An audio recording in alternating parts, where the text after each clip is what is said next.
Today we are to the fourth saying of Jesus from the cross. This saying is going to be found in Matthew chapter 27, verse 46, and I'm going to probably not pronounce all these words just perfectly, so I apologize in advance. I'm going to try my best.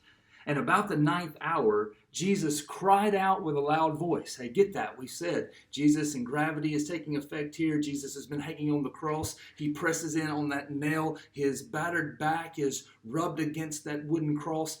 And he's able to get a deep enough breath. And he cries this one out loud enough where it's heard by the bystanders. And it's going to be recorded for us to be able to see today.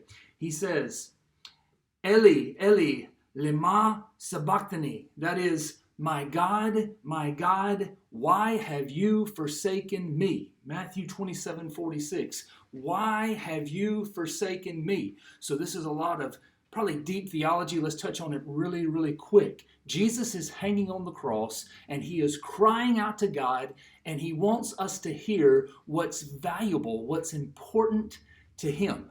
And so we have to understand three things. Think about these with me. Number one, we see God is always holy. There's never a time when God can cease being holy and still be holy. He has to maintain his holiness. That means he cannot touch sin. He cannot be in the presence of sin. He cannot tolerate sin. So here's the truth number two for you. Ready for this one? So since God is holy, what we find in this picture in Matthew 27 of Jesus on the cross, the scripture tells us that Jesus was perfectly obedient. Now, what's he obedient to do? He's obedient to do the will of holy God. So as he is hanging on the cross, he has this opportunity to cry out, and he's letting us know, I am doing God's will. And he's in fact, in essence, telling God, God, wait a second, what's happening here? Why have you forsaken me? Why would God forsake Jesus? Because God is holy and Jesus is obedient to do God's will, which is to become sin. Your sin, my sin.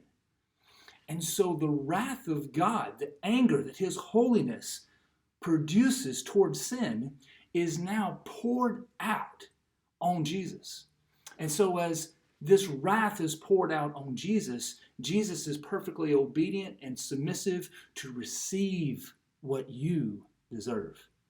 So what's the third truth today? Our devotional thought for today is very simply this: you can be restored. You say, well, I'm a big sinner. Or maybe you say, I'm a little sinner. Can I tell you, however you would classify your sinfulness, Jesus on the cross was forsaken in the human form by a holy God, so that the wrath of God could be poured out due to you, could be received by Jesus. Now, that means that your sin is still something to be dealt with. How do we deal with it? We turn in faith to Jesus Christ. And we say, we believe in you. We submit our lives now to you, Jesus, because you are the one that restores us to a holy God.